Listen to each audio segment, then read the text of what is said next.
Lord Jesus, thank you for this time of meeting, this time of instruction, this time of learning. Open our hearts, open our minds, open our eyes.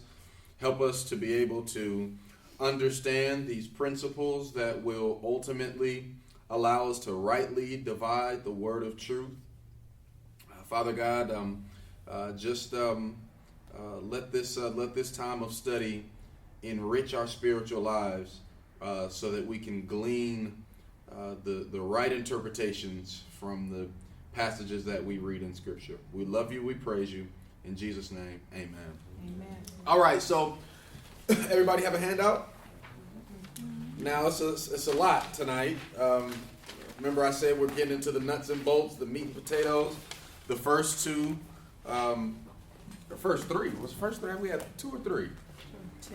First two, really kind of just the I guess the warm up, the foundation for what we're getting into tonight. Tonight are the actual hermeneutical principles that we all need to govern ourselves by as we read Scripture. Now, let me help you to understand that mastering the use of these principles is not an overnight thing. Okay, it's gonna take you time as you study the Bible to say, okay, let me apply this principle, and let me apply this principle, and let me apply this principle.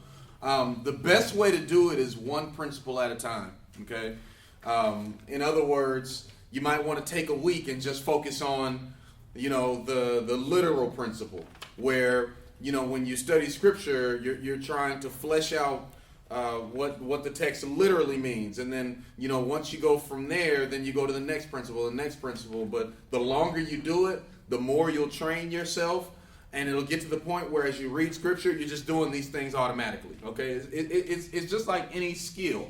It has to be built. Okay, nobody gets on the basketball court and knows how to dribble right and knows how to shoot right. You got to learn how to arch. You know what I mean? You got to learn how to bend your knees, and you got to work on each one individually. And as you work on each individually and keep practicing, before long, you're able to bend your knees, shoot, and arch at the same time without even thinking. Same thing with studying the Bible, okay? These principles will take some time to develop and master, but you will as long as you keep practicing. Practice does not make perfect. That's a fallacy. But practice makes permanent, okay? And that's really what we want to achieve. We want to achieve these principles becoming permanent in our daily study lives when it comes to Scripture, okay? So let's look at how to study the Bible, part 3. We're going to look at the actual principles of interpretation. Now, if you were to Google biblical hermeneutics, you would see that different websites will call the principles by different names. You know what I mean? But it's all the same principle. You can call it by different names with the same principle. The comparison principle is the synthesis principle. They're all synonymous. So these names are flexible. It's the principle that we really want to focus on, okay? So let's read that first paragraph. There are certain principles that will help us to accurately, underline that word, handle the word of truth. These principles are embedded in the Scripture itself. We do not need to go beyond the boundaries of the Bible to discover these laws and maxims that are used to determine the meaning of Scripture. The Bible interprets itself. And that Scripture interprets Scripture, which we'll talk about a little bit later, okay? So let's look at the very first principle. I already made reference to it just a second ago. Let's read the example first. Or the little blurb down there, and I'll give you an example. So we take the Bible at face value. As we read this, I want you to try to think what the principle would be. We take the Bible at face value. We generally take everyday things in life as literal or at face value. This is a common sense approach. Even symbols and allegories in the Bible are based on the literal meaning of Scripture. Thus, the literal meaning is foundational to any symbolic or allegorical meaning. The golden rule of interpretation is, when the plain sense of the Scripture makes common sense, seek no other sense. Okay? Let me say that again. When the plain sense of the scripture makes common sense, seek no other sense. Therefore, take every word at its primary, usual meaning, unless the facts of the immediate context, and we'll talk about that in just a second, studied in the light of related passages and fundamental truths, clearly indicate otherwise. So let me get, and so what do you guys think that fill-in is there? Principle number one. What do you guys think? Literal. The literal principle. Number one, literal. We take the Bible literally only when these certain factors that we just read about lead us to not take it literally and to take it figuratively. Let me give you an example. I want you to turn to Revelations chapter 20.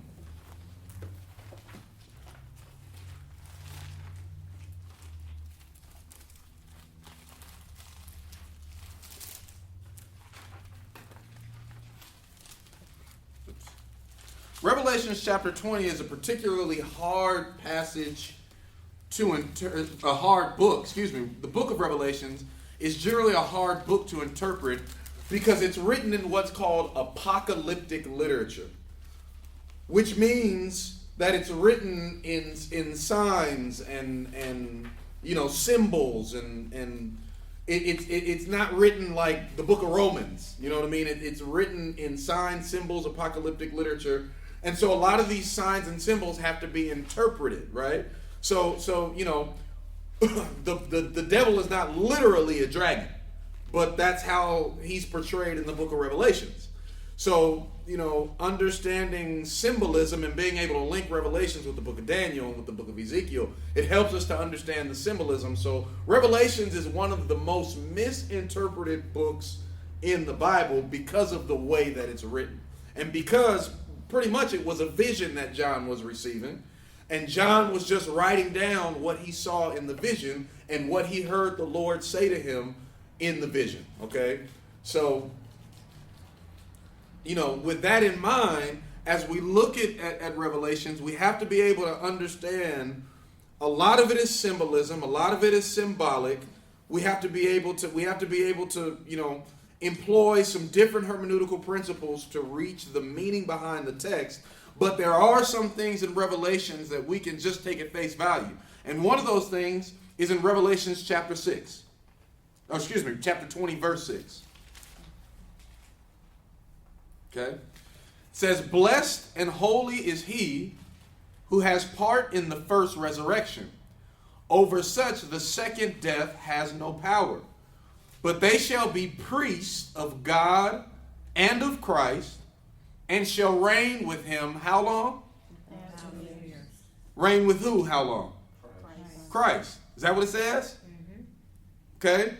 What do you think the correct interpretation of that might be if we use the literal principle? That Christ will what? What will he do? He'll come back and what? And reign for how long? 1,000 years. So if we were employing the literal principle, we would walk away from this passage believing that what? He's going to come back and he's going to what? Reign for 1,000 years. This is where we get the millennial reign belief, okay? That Jesus Christ is actually going to establish a government here on earth for 1,000 years.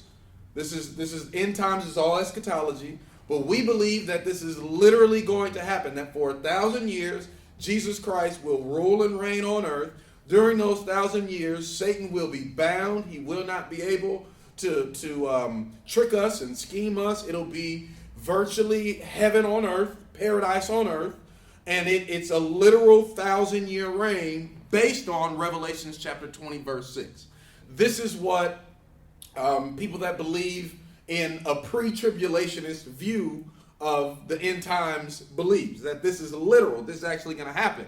Now, you have certain people that come from other camps of eschatological thought, and they don't believe that Christ will really reign for 1,000 years. They believe that this is speaking to something else, something that happened in history. This is not really actual. We're not to interpret this literally. And so what they do is they develop alternative meanings for what's written in verse 6. Well, Christ isn't really going to come back and reign for 1,000 years. The 1,000 years is really a metaphor, if you will, or a picture of the reign of the Roman Empire and all of the great Western civilizations. So that's really what's meant there. That's the reign, and it's a story. And it's all sorts of crazy stuff that's conjured up when you don't follow the literal principle, right?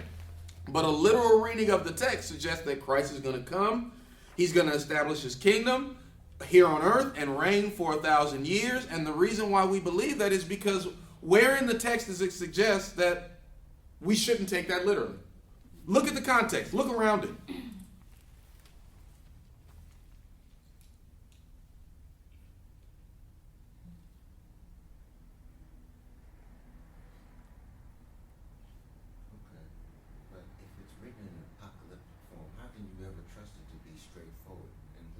Yeah, so you have to understand that when in interpreting the book of Revelations, you never just want to jump into the book of Revelation. Right. Okay? Yeah. There's pretext. There's some prerequisites that you have to go through before you study Revelations. Daniel being one of them. Ezekiel, you want to look at Zechariah. So you want to look at these books before you get into Revelations, because that will help you with a lot of the symbolism. But you also have to understand when we're using these principles that, yes, even though there's a lot of symbolism, when I approach the Bible, the first thing that I'm doing is taking it literally. Unless there are some other extenuating factors, and we just read about that would lead me to take it figuratively or to lead me to take it. So there's no symbolism here, because even if you look at verse 7, it says, "Now when the 1,000 years have expired, Satan will be released from his prison and will go out to deceive the nations which are in the four corners of the earth, Gog and Magog." So there's another reference to what? 1,000 years. Right? And it's saying that at the end of the 1,000-year reign, that's referenced in verse 6, Satan's going to be released. He's going to wreak havoc. And then all of a sudden, he's ultimately going to be, conquered, and he's going to be cast into the lake of fire. But there's nothing that leads us away from that literal principle here. Nothing else. And if you conjure up 10, 12, 20 other meanings, it's a forced reading. Okay? You might be able to say, well, doesn't Peter tell us that 1,000 years is as one day unto the Lord? And so how do we know that doesn't mean one day, that the reign is just one day? You can do a lot of those things, but the text won't allow it. The text simply tells us he's going to reign for 1,000 years. After 1,000 years, the devil's going to be released, wreak havoc, and blah, blah, blah. So the literal principle simply means we always approach the scripture, what? Believing that it says what it means and means what it says. Okay? Does anybody have any questions there? Questions or comments? Okay. And I want to point you back to the golden rule of interpretation down on your page, where it says, when the plain sense of the scripture makes common sense, seek no other sense. Right? Okay. Principle number 2. Let's read the little blurb. D.A. Carson is a wonderful theologian. I have a lot of his books and commentaries. It says, D.A. Carson has been quoted as saying, a text without context is a pretext for a proof text. I'll explain what that means. Okay. By proof text, of course, Carson means the abuse of a single verse or phrase taken out of context to prove a particular view. All right? The word text is derived from the Latin word which means to weave. The context is that which accompanies the text. If you need me to slow down, let me know. Okay? The Word of God is a perfect unit. The Scriptures cannot be broken. They all hang together. A perfect unity. We must look and consider the verses immediately before, after and around the passages, we must consider the book of the Bible and the section of the Bible in which the passage occurs. The Bible must be interpreted within the framework of the Bible. Okay? Principle 2 is the contextual principle. Contextual. Context is key.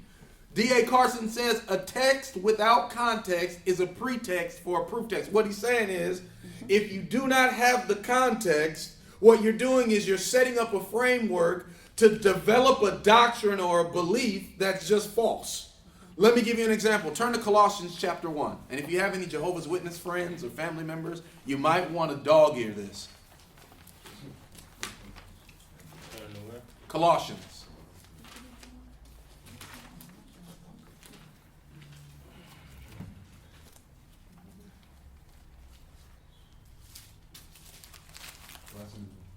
Chapter 1. Let's look at verse 15.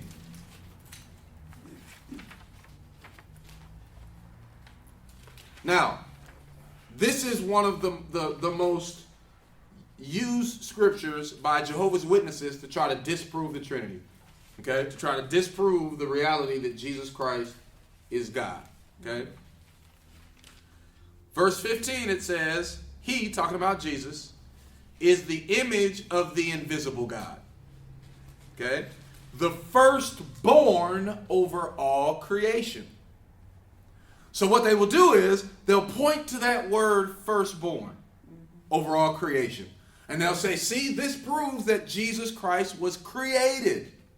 Because it's saying that he's the firstborn or the first of all creation. So how can Jesus Christ be God if he's a creation? When we understand that God, he never was created. Nothing created God. God is self-existent.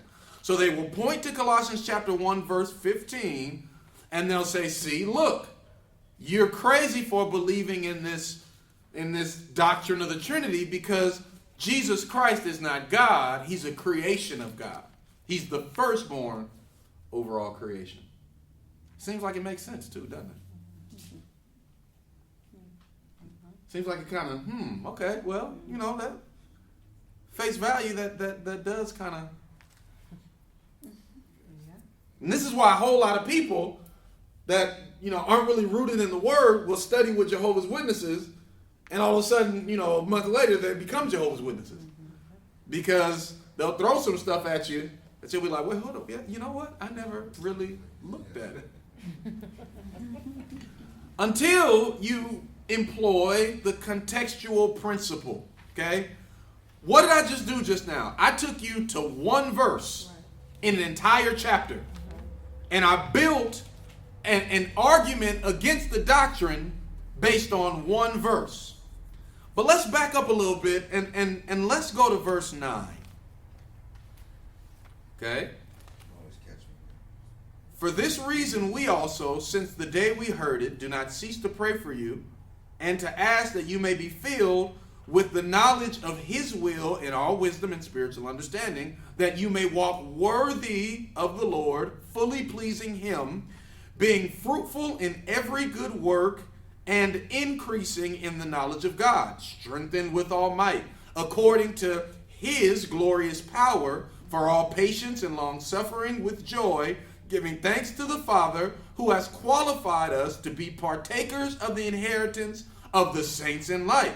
He has delivered us from the power of darkness and conveyed us into the kingdom of the Son of his love, in whom we have redemption through his blood, the forgiveness of sins. So Paul is building up here, okay? He's trying to get them to focus on this wonderful redemption that we have through the blood of Jesus Christ, the forgiveness of sins, that we have been strengthened with all might according to his glorious power for all patience. Paul is building us up because he's about to make an amazing point. That's when he inserts verse 15. Jesus, he is the image of the invisible God, the firstborn over all creation. For by him, verse 16, some things were created. Half of the things were created. Wait a minute, but verse 15 just said Jesus was the firstborn over all creation. So is the Bible contradicting itself? Because it goes on to say that Jesus created all things. But how could Jesus create all things if he's created? Let's go on. For by him, verse 16, all things were created that are in heaven and that are on the earth. That are in heaven. Where was Jesus before he came to earth? He was in heaven, right? And that are on the earth. Visible and what? Invisible. Whether thrones or dominions or principalities or powers. How many things were created? All things were created through him and what else? For him. And he is what? Wait, but Jesus was created though, right? So, okay, wait a minute. Okay, so he is before all things, and in him all things consist, and he is the head of the body, the church, who is the beginning, the firstborn from the dead. There's that word firstborn again. That in all things he may have, what's that last word? Supremacy, preeminence.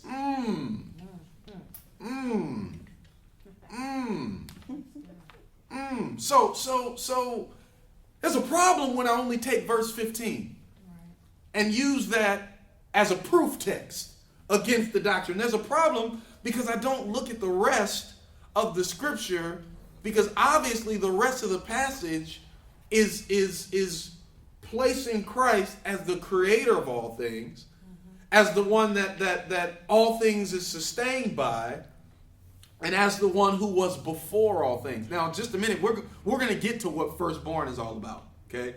And why Paul called Jesus the firstborn over all creation. But that's another principle. We're going to get to that. But can you see how not reading a passage in its entirety, not taking the context, can twist you around? And there are tons of other examples. So, for example, say that I wrote a long letter, 4-page letter. Aaliyah had a song back in the day called 4-Page Letter. I used to listen to it every night because I loved Aaliyah. Aaliyah. Not Elvis. Not Elvis. Aaliyah. Black music. She had a song called 4-Page Letter. And so imagine I wrote a 4-page letter. And somewhere in the letter, I had a sentence that said, love is blind. And then later on in the letter, I had another sentence that said, God is love. And then later on in the letter, I had another sentence that said, Ray Charles is blind.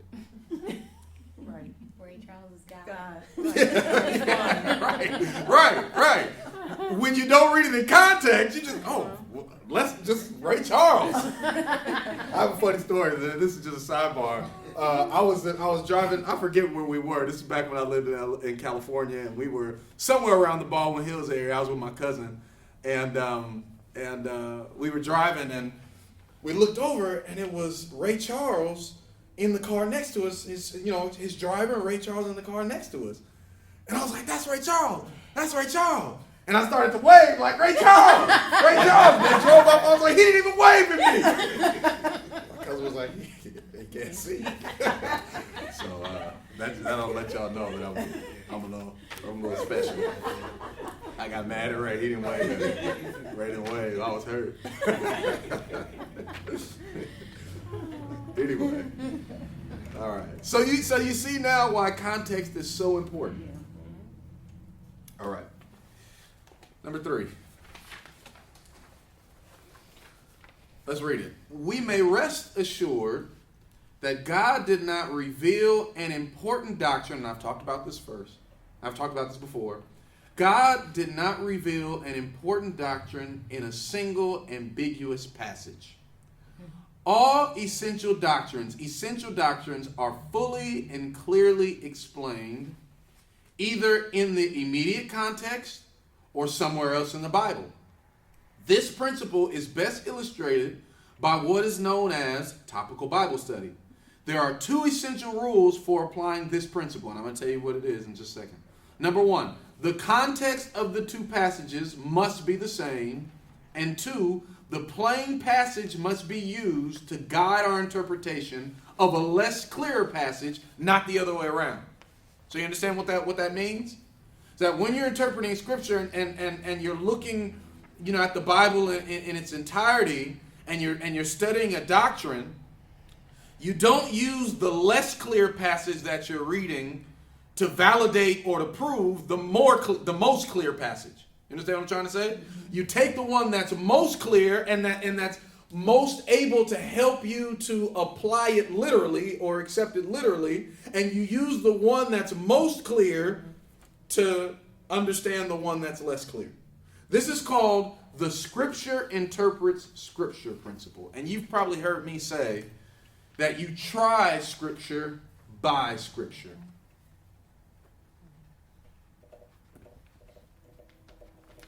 There's a really big problem if you believe something that's not even mentioned in the New Testament.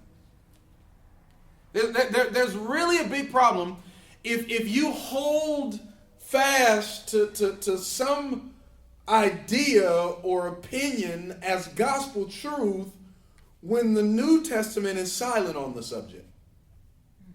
Can you guys think of any quote-unquote doctrines that are out there that we've talked about before in depth that, the church holds to, a lot of churches hold to as absolute gospel truth that really is not New Testament? Huh? Tithing. There's a problem here, okay? Malachi chapter 3 is the last place you see an explicit teaching and mention of tithing. Jesus refers to tithing loosely at the end of Matthew, but it's almost in a negative connotation because he's talking to a Pharisee who Pharisees, by the way, are law keepers. They were law keepers. And he's pretty much telling the Pharisee, and I'm paraphrasing, he's pretty much telling them, look, you've paid your tithes, but you've neglected to do all of the, things that love requires. You know what I mean? You paid your tithes, but you haven't really been loving people, and you should have done both of them. You shouldn't have neglected one for the other, okay? That was his message to the Pharisee, who was a law keeper. But he never, in any of the Gospels, preached on, taught on, or shared the story of tithing, the doctrine of tithing, the teaching of tithing. On top of that, the Apostle Paul. And he talks a lot about giving in his letters, but he doesn't talk about tithing. Peter, James, John, all of these apostles wrote wonderful books where tithing is not even mentioned. How can we build a doctrine? And somebody is bumping out there. Right. Did they pull up, or are they just at the light? Yeah, okay. Is our door still open? Yeah, okay. Well, anyway, how can we build an ironclad doctrine on a teaching that isn't even supported in the New Testament? There's a problem there. The Scripture interprets Scripture idea says that if you can't find a consistent weave throughout the book, then you don't need to embrace that as essential doctrine. You can find justification by faith in Genesis, not just in Romans and Galatians. Okay? You can find, and let me mess with y'all. Do you know that the word Trinity is not in the Bible?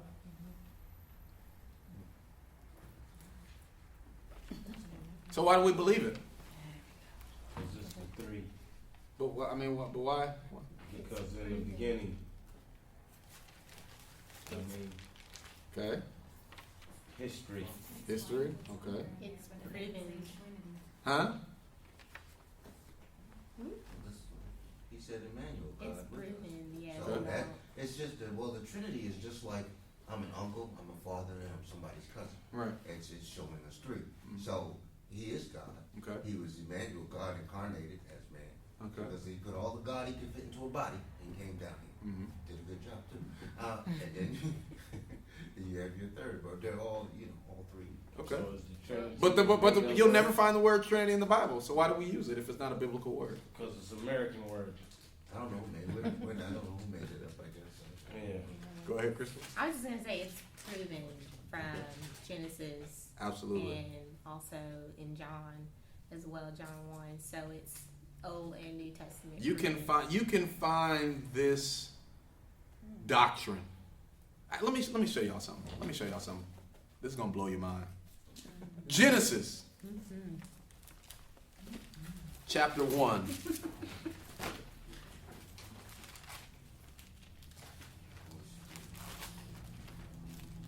With us. Genesis chapter 1. Now this is Genesis chapter 1, right? The beginning of the book, right? Genesis chapter 1, verse 26. Then God said, "Let me make man in my image." Is that what he said? With us. What? Let us. Let us. Wait a minute. But That always got. hold on. God, singular, said, "Let us," plural, "make man in our," plural, "image." Is this, by any chance, an allusion to the reality that God is a tripart being? Of course. Do you know that the word God there, in Genesis chapter 1, verse 26, is the Hebrew word Elohim? Okay? Now, in Hebrew, any word that has an I am at the end of it is plural. So the angels, okay? You have a cherub, which is one angel. But then you have cherubim, which are many angels. You have seraphs, which is one angel. Then you have seraphim, which are many angels. So when God, in verse 26 of Genesis chapter 1, referred to himself, he used a plural name, Elohim, to describe who he was. I don't just need, in the beginning was the Word, and the Word was with God, and the Word was God, and the Word became flesh and dwelt among us to prove the Trinity. I got Genesis chapter 1, verse 26. I got, hold on, let me show you something else. Lord, where is it? Genesis chapter 11.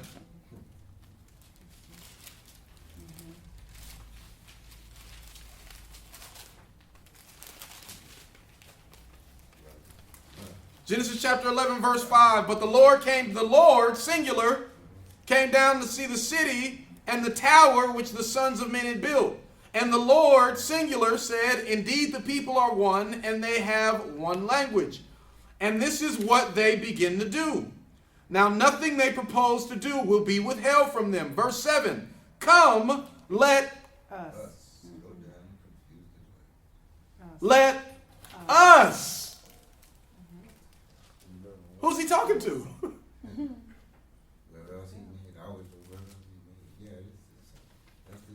And there are examples in Exodus. There are examples in Deuteronomy. There are examples in Psalm. Yes, Crystal. I just think it's interesting. I never noticed that in my Bible the U is capitalized. Yes.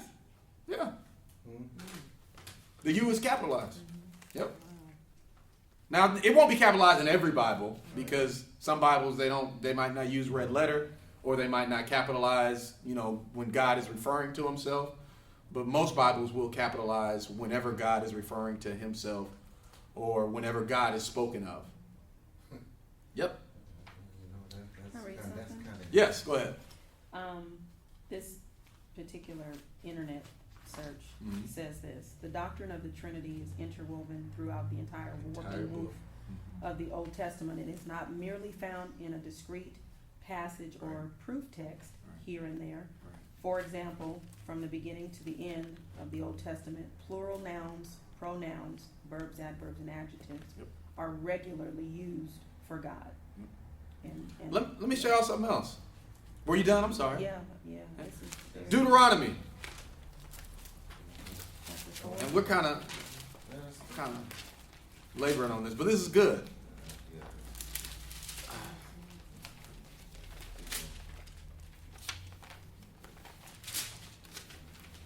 Chapter 6. And this is why, and I'm kind of jumping the gun here. Let me give you number 9 as a fill-in, because I'm kind of jumping the gun, but I want to give you number 9. Number 9 is the grammatical principle, and this is why it's so good to have a Strong's Concordance. And we went over that. I think I still have it in my trunk. Grammatical. Grammatical.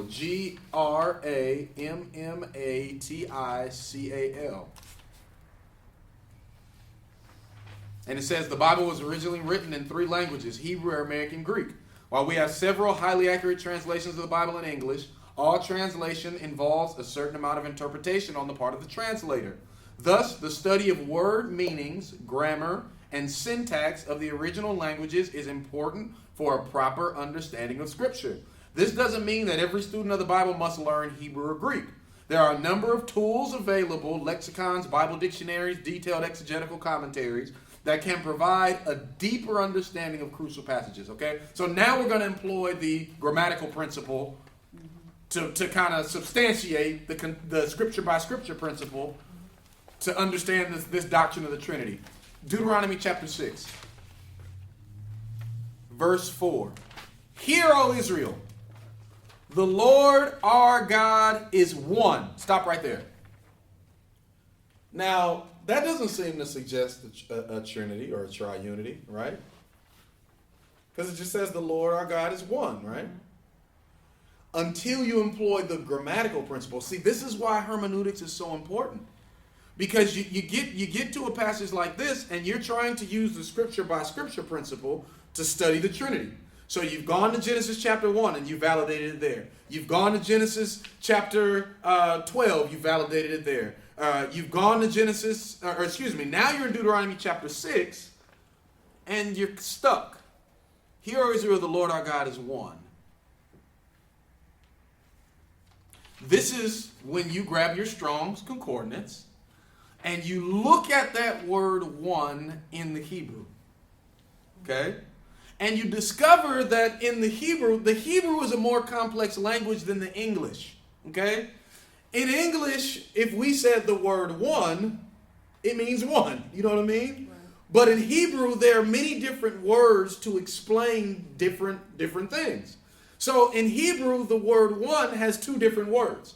There's Echad and there's Yehid, okay? So Echad means the only one, singular, okay? There are no others. Mm-hmm. But then Yehid means a plurality of one. So here's the picture. You have a plum. That's Echad. It's just one plum. But then you have a cluster of grapes. It's one cluster, but on this cluster are many components. Yechid. One cluster, but many components. Right here in Deuteronomy chapter 6, verse 4, Echad is not used, which is just only one. But Yechid is used. Plurality, a cluster, like a cluster of grapes. So this is proof of the Trinity, because when it says the Lord our God is one, the Hebrew word suggests the plurality in the unity.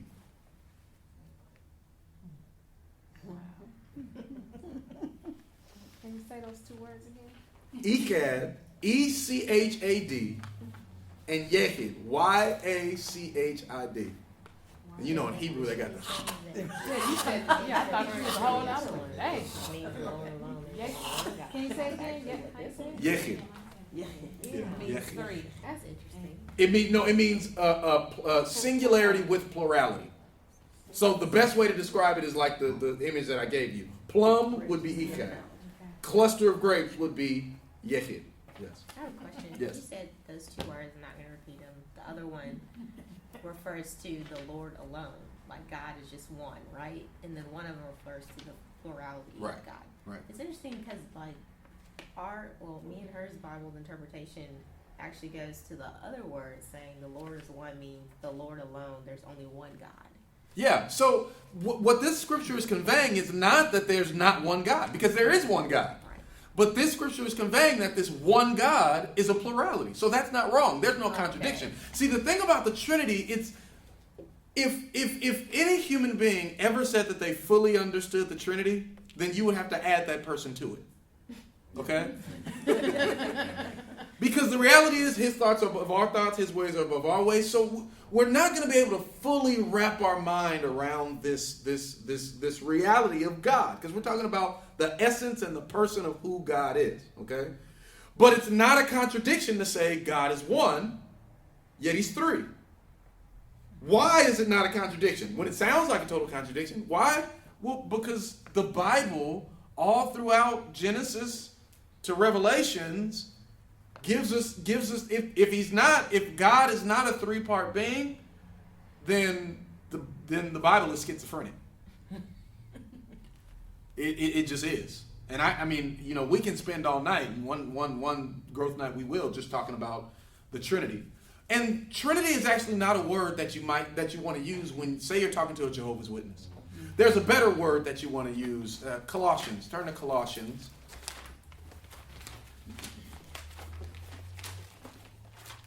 They was prospecting in Walmart. What's that? I said they were prospecting in Walmart today. They were? Nothing. Yeah. Yeah, see, I used to look for them. I used to drive around like, ooh, there go one right there.